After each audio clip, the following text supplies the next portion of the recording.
Hey, what's going on, guys? It's Brandon Bean here again, and today we're going to be talking about a mechanical keyboard question that I get quite a bit, which is whether to build or to buy. And there's actually quite a few arguments that can be made on either side of the fence on this one.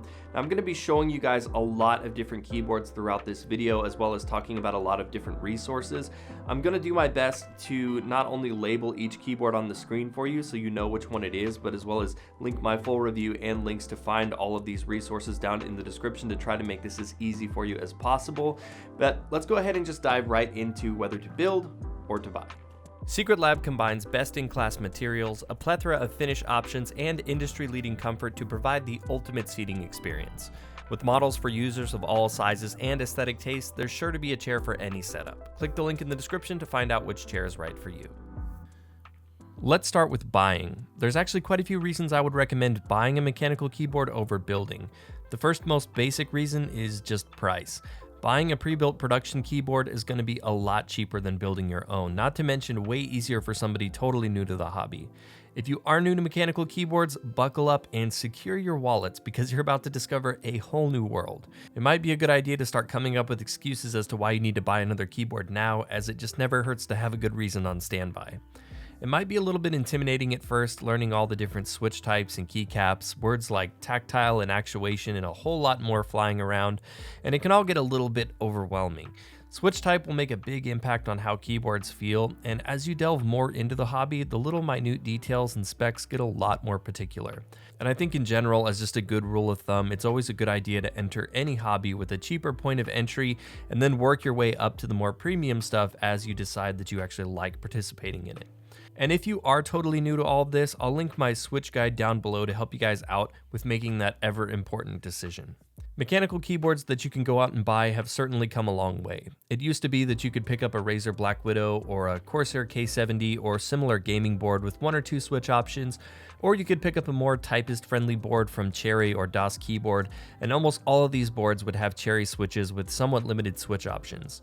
Nowadays, mechanical keyboards have become way more mainstream, allowing you to buy keyboards with a vast array of switch types and keycap styles stock, along with the ability to purchase boards with hot swappable switches, so you can buy any type of switch you want and just pop that in the board.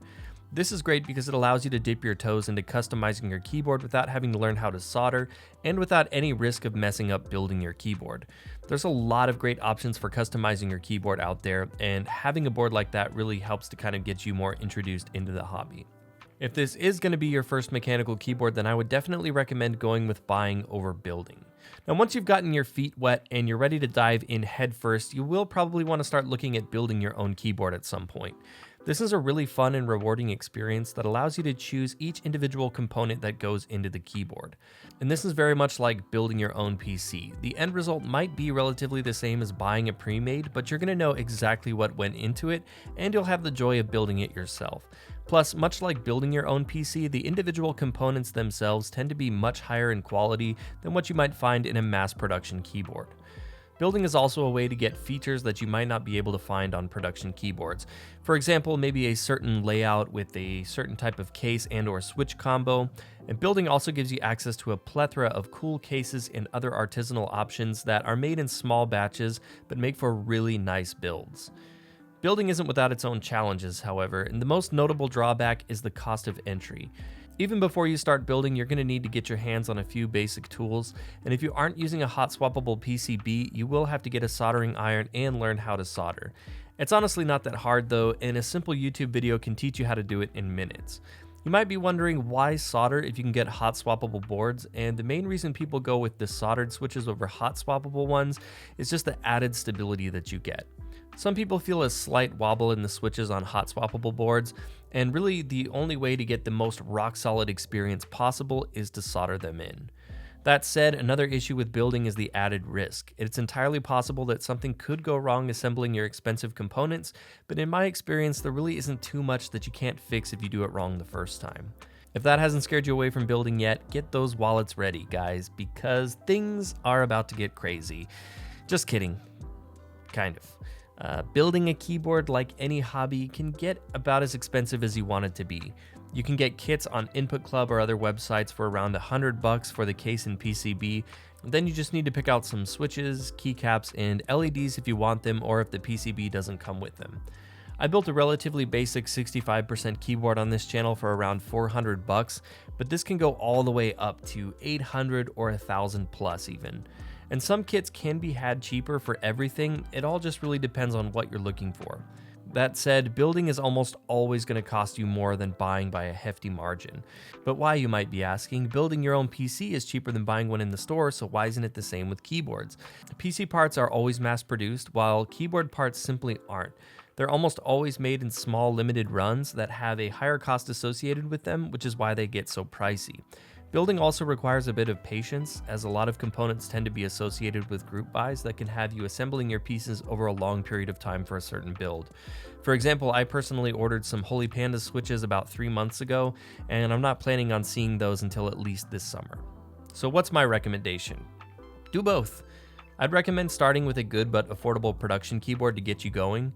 I'd say something like a Ducky Shine 7 or a Ducky One 2 Mini variation if you want a quality, reasonably priced keyboard.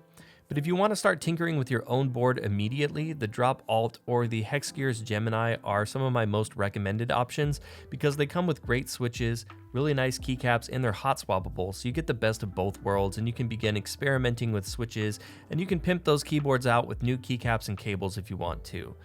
From there, once you have a good idea of the kind of switches and keycap styles you like, you can start planning and getting parts together for your first build.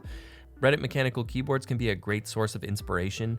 You can check out the Kono store, drop.com, KBD fans, Novel Keys, and also Matrix Keyboards and Alpherior Keys, just to name a couple of really great resources.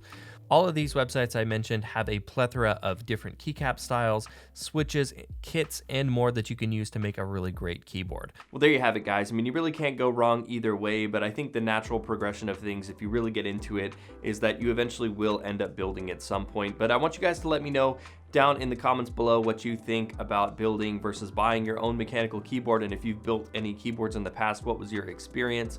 Again, I've got links down below in the description for you guys for my build video, as well as links to all the keyboards you saw in this video and all the other different resources that I mentioned to try to make everything a lot easier for you guys. Of course, you can give this video a like if you enjoyed it to show your support, and if you're new here on the channel, I'd love to see you subscribe, so I've got a lot more videos like this coming for you in the near future.